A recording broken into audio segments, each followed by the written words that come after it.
OpenSpace can serve as your job site time machine, so knowing how to navigate to important dates will help you get the most out of the platform.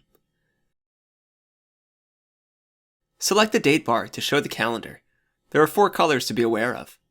OpenSpace Blue, and the only selection with white text, indicates the current date that you're viewing. Dark blue indicates data from another day at the same or close position to your current view. Light blue indicates data from another date that is on the same sheet or floor plan, but not necessarily near your current view.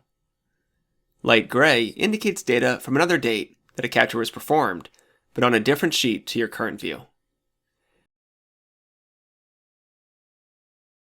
If you select the forward or backward buttons, you'll navigate to the next or previous dark blue dates.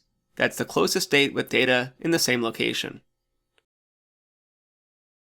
And if you select a light gray date, then it will move you to the closest position on another sheet that has data captured on that day.